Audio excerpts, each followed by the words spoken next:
নমস্কার, কেমন আছেন সবাই? আশা করি সবাই ভালো আছেন আর আমিও ভালো আছি। তো এখন আমি রেডি হয়ে বেরিয়ে পড়েছি আমার জেঠিমাদের বাড়িতে যাওয়ার জন্য। তো জেঠিমাদের আজকে হরিনাম, আমাদের বাড়ি থেকে একটু দূরে, তো সেখানেই যাচ্ছি এখন। মা বাবুকে নিয়ে আগিয়ে চলে গেছে, তো আমি এখন যাচ্ছি। তো ভিডিও দেখতে থাকুন, আশা করি ভালো লাগবে। বেশ অনেকগুলো দিন পর আবার আজকে যাচ্ছি জেঠিমাদের বাড়ি। আগে সবাই তো এখানেই থাকতো একসাথে, এখন তো ওরা বাইরে বাড়ি করেছে, তাই একটু যেতে হচ্ছে। আর প্রচণ্ড রোদ বেরিয়েছে, তাই মা বাবুকে নিয়ে ছাতা মাথায় দিয়ে যাচ্ছে। আর তার সাথে যাচ্ছে আমার দিদিরা আর বৌদি। কাল রাত্রিতেও গান ছিল, কিন্তু বাবুকে নিয়ে তো আসা সম্ভব হতো না, আর দিনের বেলা বলে আসতে পারছি। বাবু এখন অনেকটাই তো ছোট, তাই ওকে নিয়ে সব জায়গায় তো আর যাওয়া সম্ভব নয় এই সময়। তো আমরা প্রায় এসে গেছি জেঠিমাদের বাড়ির কাছাকাছি। এই যে রাস্তা থেকে আবার নামছি, বাড়িটা একেবারে মাঠের মাঝখানের দিকে। এই যে এসে গেছি বাড়ির সামনে।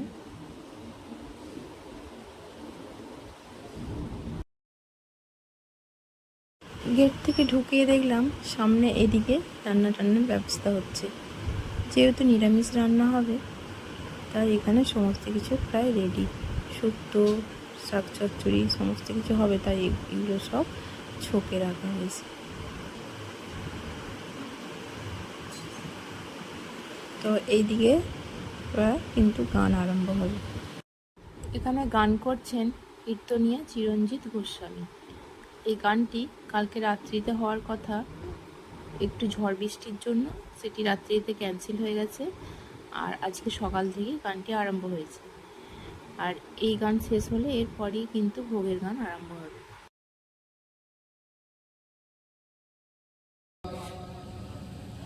ভজনিতাই গৌরাধে শ্যাম জপ হরে কৃষ্ণ হরে রাম হরে রাম। ভক্তমন্ডলী ভক্তিমতী মাম বাবা, কীর্তন প্রারম্ভে কীর্তনের পূর্বে যার কথা বারবার মনে পড়ে, তিনি অন্য কেউ নয়, তিনি হলেন আমাদের ঘরের ঠাকুর শ্রী শ্রী রামকৃষ্ণ পরমহংসদেব।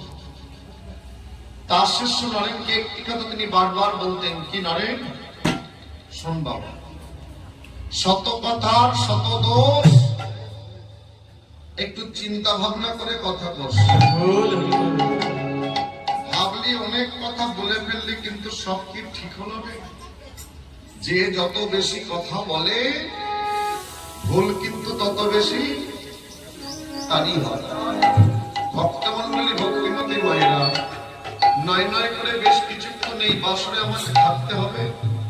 না জানি অনেক কথা বলতে হবে, যদি ভুল হয় আমার হবে, আপনাদের কারো হবে না। তাই সর্বারকে আমি আপনাদের শ্রীচরণে ক্ষমা প্রার্থী।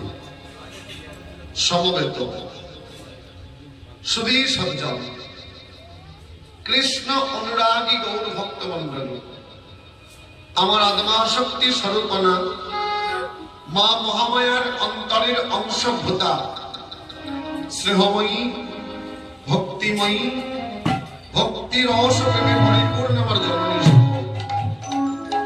সমবয়স্ক বন্ধু বান্ধব ও এই সোনার বাংলার স্নেহের ছোট ছোট ভাই বোনেরা, মা বাবা, আপনারা তো জানেন একটি তুলসী পত্রের যেমন ছোট বড় বিচার না করে তা গোবিন্দ চরণে অর্পণ করা হয়, তদ্রূপ এই হরিবাসরে যারা যারা কৃপা করে করেছেন আগমন, যারা যারা করুণা করে করেছেন আগমন, যারা যারা দয়া করে করেছেন আগমন, সকলকে ওই তুলসী পত্রের মতো ছোট বড় বিচার না করে ভক্ত সমাজ মনে করে, ভক্ত সমাজ জ্ঞানী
গান হই হুল্লোড়ের মাধ্যমে আজকের দিনটা বেশ ভালোই কেটে গেল। চলুন আজ তাহলে ভিডিওটা এখানেই শেষ করি। সবাই খুব ভালো থাকবেন, সুস্থ থাকবেন আর সবাই নিজেদের খেয়াল রাখবেন।